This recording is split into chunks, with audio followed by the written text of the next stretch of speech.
So we have our keynote speakers to spend the next half an hour reflecting on what they've heard over the past 2 days. Todd will be our moderator, and Todd is a senior partner at the Meridian Institute, an organization that helps people solve problems, make informed decisions, and implement solutions that improve lives, the economy, and the environment. Todd provides facilitation, mediation, and strategy assessment and planning services, among other things, and he's worked around the world. And we're very, very lucky that Meridian Institute, as a senior partner, he lives here in South Burlington and has worked with us over the last 6 months on our strategic directions document. And it's been a great pleasure to have him on board with us, and we look forward to continue to work with him into the future. So please join me in welcoming Todd to the stage, along with our keynote speakers.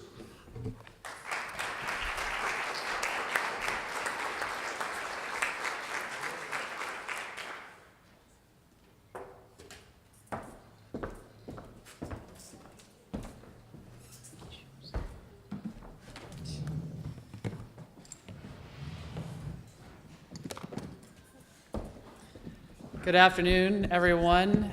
Thanks for being with us at the end of 2 great days on a beautiful Vermont afternoon. I know we're all anxious to get outside, but we're looking forward to this closing session. So I think there were, 3 things that I wanted to do in the next 30 minutes or so. So one is I'm going to ask each of the keynote speakers to share one, what I would call aha moment, something new or interesting for you personally. That's come out as a result of the conversations and discussions here at the summit. 2, I've looked through all the questions that have been collected over the last 2 days. We have a big pile, but I've crafted just one question for you all, and if we have time, we're going to have a little bit of audience participation, and then I'll give you all one chance for a closing comment before we wrap up for the day. But before I get started, I just want to dispense with one question that was very specific. Number of people are asking, will the keynote presentations be made available after the conference? The answer is yes. They've all been videotaped, just the keynote presentations. They will be available on the UVM Food Systems Initiative website in approximately 3 weeks. So you can find them there. So the presentations will be available. So let me just turn to the 3 of you and start with an aha moment. And Charlotte, if I can start with you, that would be great. Okay. How do I make the mic work? Does the mic just active? We good? No. I can talk really loud. They need it for the pickup, though. My guess is for the.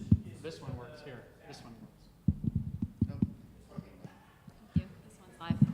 Okay, aha moment. I was very struck by the theme of shifting perspectives that I heard throughout the talks, but also in my conversations with you all over the last couple of days. And what I mean by that is there was a lot of talk from the stage, in the panels, and also in the hallway conversations about other people's aha moments of having been given the opportunity through the presentations and also through their own willingness to listen to let's just say take a different seat at the table, right? And look at something that they'd been looking at from a certain position in a new way. So, for example, I had conversations with people where they said something like, I was using these 2 lenses. I was interested in, I thought I knew what good food was, and I was sort of wedded to my one lens or my 2 lenses, and the presentations over the last couple of days have broadened my perspective on the different ways in which I might think about what's good. And I'm very struck by people's willingness to do that, and by the extent to which that has occurred over the last couple of days. And in the many different ways in which the importance of point of view and perspective was acknowledged. Like, for example, in the session I was just in on ethics, thinking about storytelling and how we tell stories about hunger. I mean, that's a really interesting, about food insecurity, it's a really interesting way of approaching the question of narrative making, of point of view. And I was exposed to something very new myself this morning, which is complex systems. There's my teacher. Thank you. And one of the things that I learned from you this morning was about how, this complexity, right? We don't get to choose parts of it not to pay attention to, right? Because somebody asked you a question about if this is, getting really complex and this is a part I don't want to deal with over here, can I take it off the map? Didn't somebody? No. The answer is no. You can't. And so I guess I just want to say that we have opened up a lot of complexity here. We've opened up the possibility of real multiplicity, right? Multivocality, multiplicity, and complexity in terms of how we think about goodness. And I think that sometimes people can feel overwhelmed by that kind of complexity. And as I said in a hallway conversation, I think, with Doug, I like to point out that acknowledging complexity is not what creates it, right? It's already there. And so those of us who think about culture and context, sometimes, people want to sort of, push it away. We don't want to think about that. It's too complex. And I'm here to always remind them, that complexity is actually already there. And we can address it. We can deal with it. It's not too complex for us. We just need to be very collaborative in order to do it. I think that's another thing I learned from, it's Eric, right? From Eric this morning, about the importance of, and that's built into this conference, right? The importance of talking to each other, because we can't all hold all the different lenses, and we can't also all bring them all together. But together, if we're good listeners and good partners, there's all kinds of possibility there. And I especially want to thank those of you who I spoke with at some point today, who shared with me the sort of being really energized by this complexity. Nobody complained to me about being, it's okay if you feel overwhelmed or discouraged, because that is part of what can happen with complexity. But I spoke to people this afternoon who were energized and psyched. And I am too, so that's my aha. All right, thanks. Jahi. It's hard to always just pick one. But I think the first one that came to mind was just Charlotte's presentation.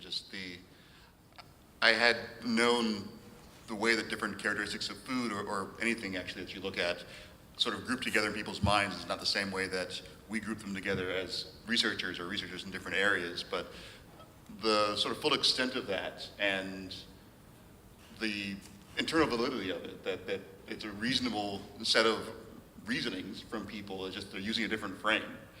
I hadn't fully, I think, appreciated that, something I thought of before, but that your presentation made it really clear and explained a lot. It was very interesting and useful. And maybe one aha that, I don't know, that might not make me very popular with some of my friends, but I actually really enjoyed Rachel's presentation. And there are parts that I had some nitpicks or questions about, which is, I don't think you're surprised or concerned.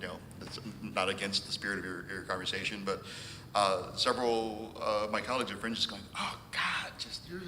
The visceral reaction from some of my colleagues was interesting, and I guess the aha from that is I actually am pretty critical of genetic modified organisms and foods, but I guess I would say the answer for me is that they can't be good food, but I don't eliminate the possibility that they could be for some people if done in a deliberative manner.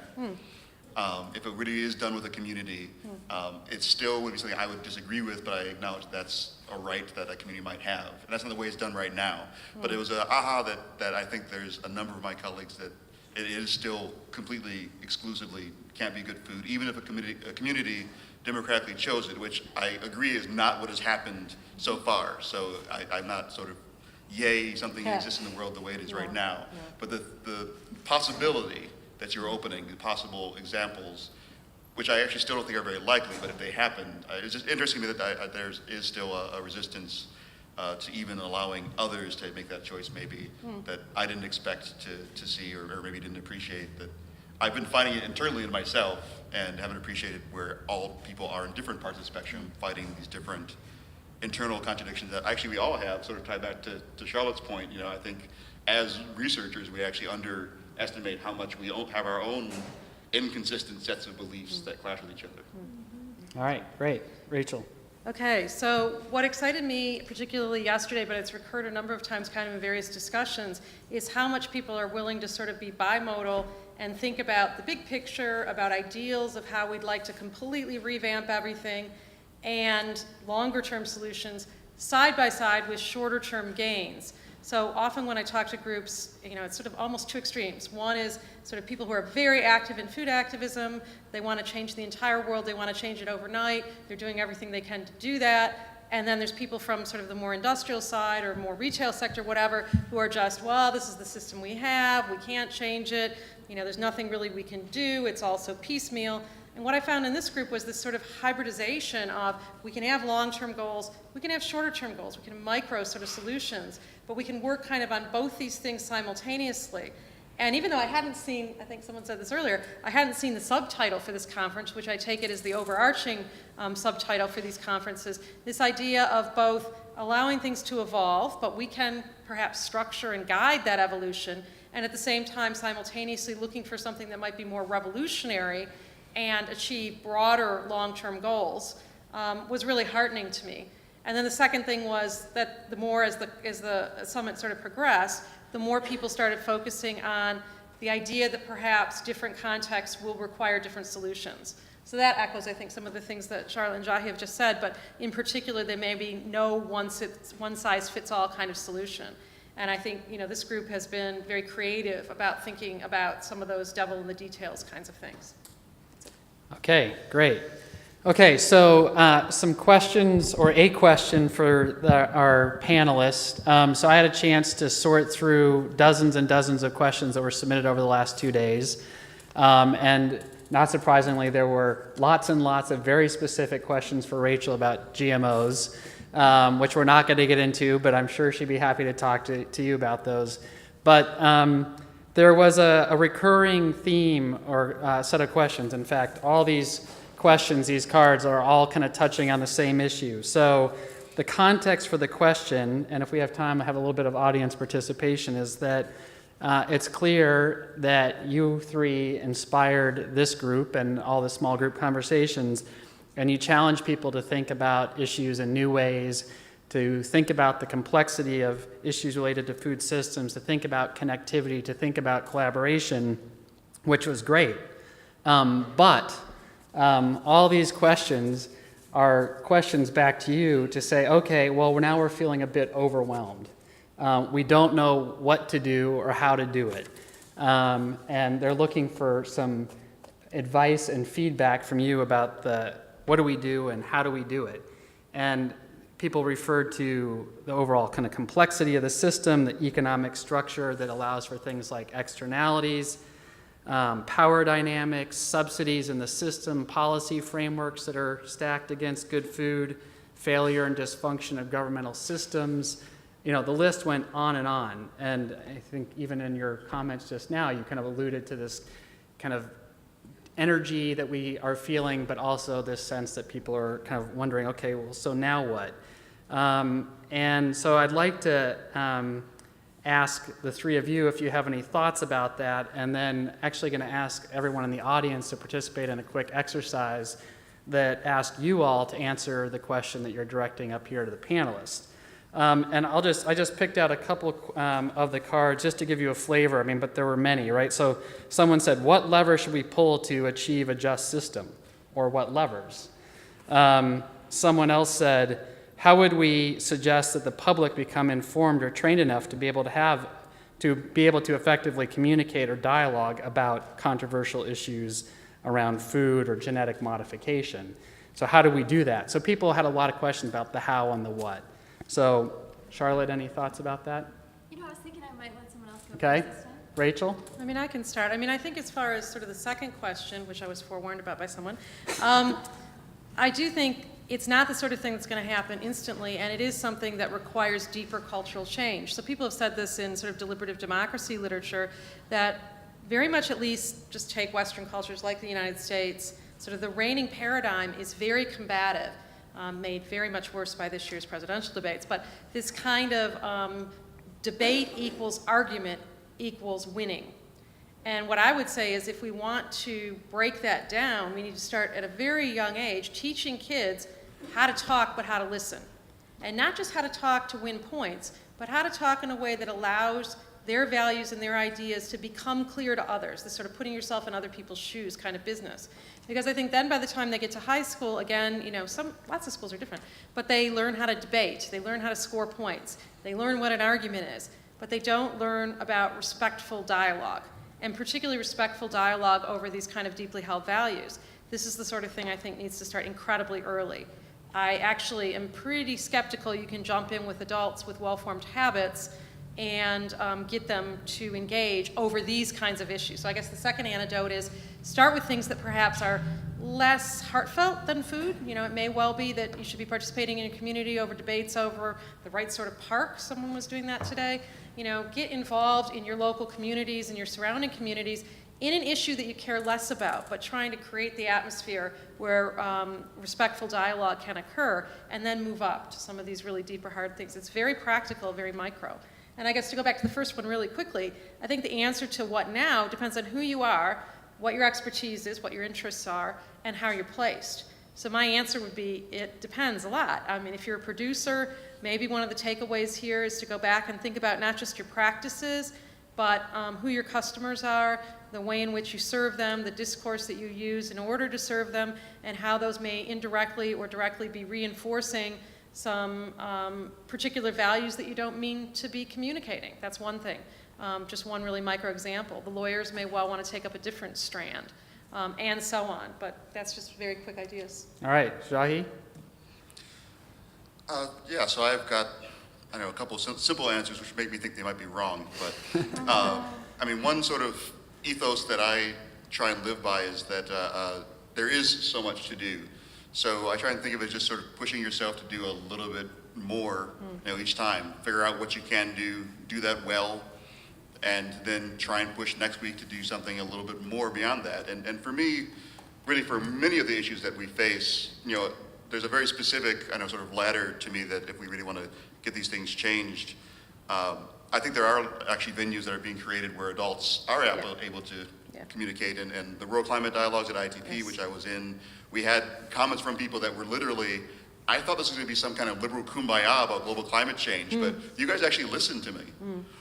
So this was a guy that I called disrespectfully, but only internally, Uncle Fox News.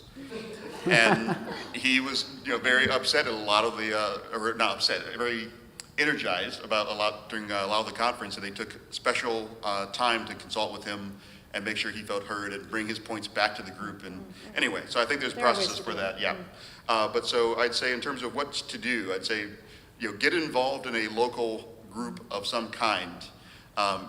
If you're not already, there's lots of issues out there, and being rooted, I think, is one of those keys. Having a rootedness in a place and knowing a place and knowing some people is a really great first step if you haven't already done that. If you have already done that, there's great news, there's more for you to do.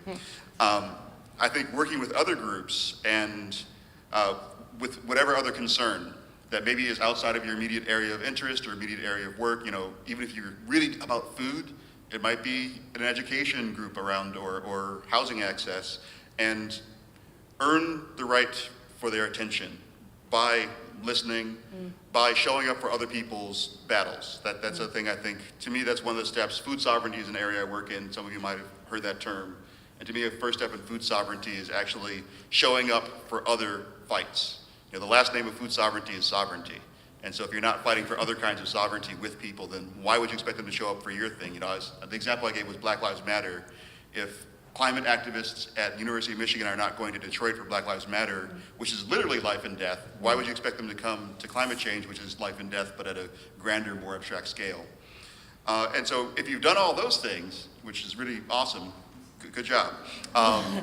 Next. Then I think also acting as a connector between different places, between different groups, reaching out to groups that have same interests in another city, another country, or groups that have different interests that you have worked with and you've built this trust with, was act as a connector and try and find ways to have those conversations in other cities or states or whatever level. And I think that should keep us all busy, but that to me is the simple steps. Just a few things. Yeah. All right, And Charlotte. I don't want to add anything to your plate because you're so busy now, but and plus they really have hit, I think, on all the important points. But I'll reiterate a few things, and just to really point out again that the theme I think here is listening, it's really come through for me this weekend, this couple days, as being just the baseline for learning, for connecting, and for entertaining multiple possibilities in terms of what makes food good. And you know, so for some of us, for example, that means listening to the constituency, like, you know, whoever it is who you're interacting with, whose food habits or consumer habits or other things, production habits you might be trying to change, trying to understand goodness from their perspective, and being a listener and one who models the process of critical thinking, right? And I guess I want to follow up on what Rachel was saying to really point out that this skill that we're talking about that has to do with listening, with being able to entertain multiple positions, right? And understand what different perspectives look like, and then critically evaluate them and move forward in knowing all of those things. This is what we are supposed to be teaching in the humanities and in the liberal arts. This is the core curriculum of critical thinking, right? And it is, I think, important for all of us to recognize that the university's role should continue to be, right, to teach these skills of critical thinking so that we have, you know, critically literate food citizens to launch into the world. Critically literate every kind of citizens, but critical thinkers listen well. They don't, it's not about debate, you know, it's not about my position and winning arguments, right?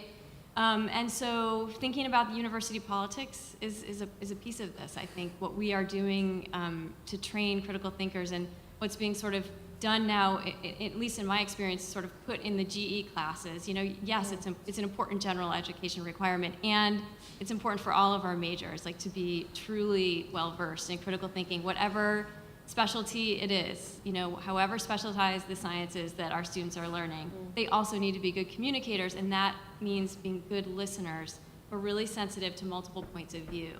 So I think I would say let's do what we can to make sure we're training our students to be critical thinkers.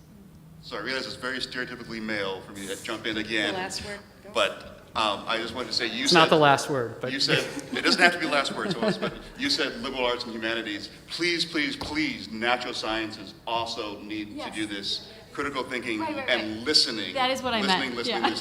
That is what I meant. Okay. Very much, yeah. And thank you if it didn't come through that way. Everyone needs that.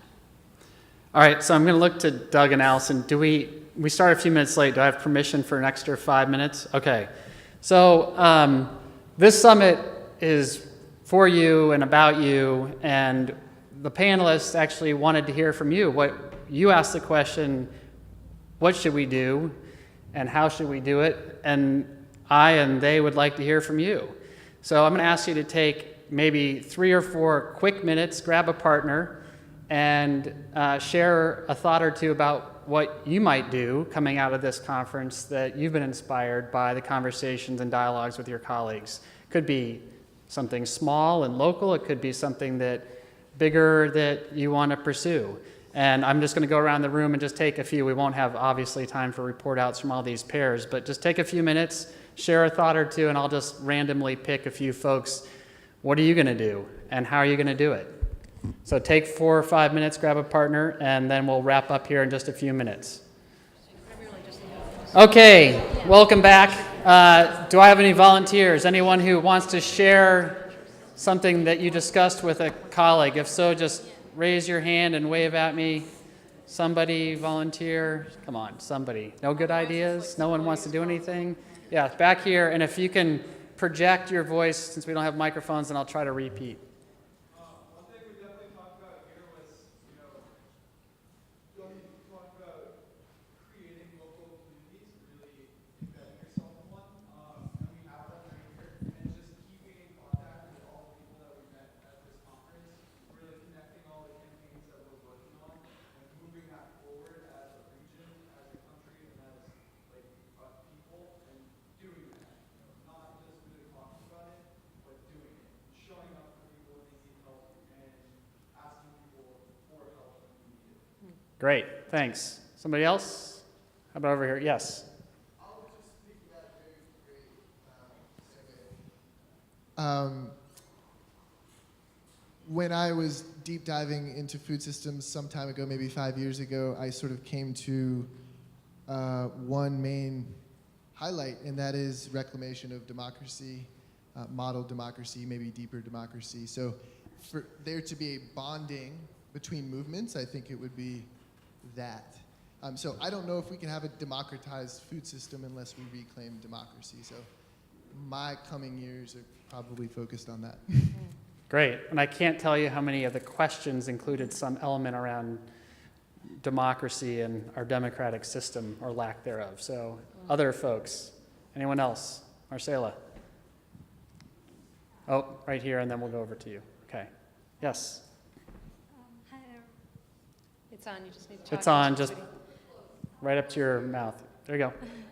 I really appreciate all the keynotes and all the Right up by your, sessions there I you go. joined, because I feel like essentially I can just I feel like for in the future I will just cultivating a sense of like sympathetic and appreciation of the food, and not just the food itself, but like the people who eating with me and all the contextual elements, like the environment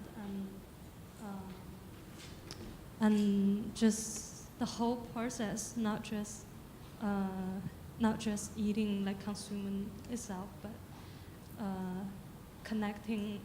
reconnecting the dots and the history of the food, and looking forward to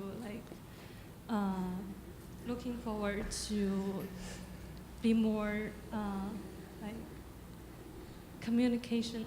I think it's all about like communication effectively and through working with people and the local community to make the food system more like sustainable and in a like compassionate way.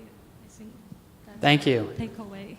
I like that. People talk about connecting the dots all the time, but you're talking about reconnecting the dots. Over here, Marcela? I think the three of us talked about enhancing the qualities that you talked about listening, about acknowledging differences, and the need of finding your place in the chain, and also the commitment to help younger generations to learn to do that more, be more generalist instead of just looking at one lens, through one lens. Okay. I think we have time for maybe two more right here and then across the room, and then we'll move to wrap up. So I think there's a huge disconnect, and we've sort of made the act of growing food a bit of a mystery. And if kindergartners all through 6th grade could plant seeds, even if it's just on the windowsill of a classroom, that is a food plant, and then when they get the funny-looking carrots or bell peppers or whatever, have them play with their food. Hi, Mr. Carrot, or whatever, and they're going to eat it, and they're going to know that they could grow something. And that may seem so basic, it's ridiculous, but home gardens and the art of canning food yourself will help us actually support the bigger farms and so forth. When we go to look for good food, we'll know because we've done some of it. All right. Thanks. A last comment over here. Thanks. Thanks, Doug.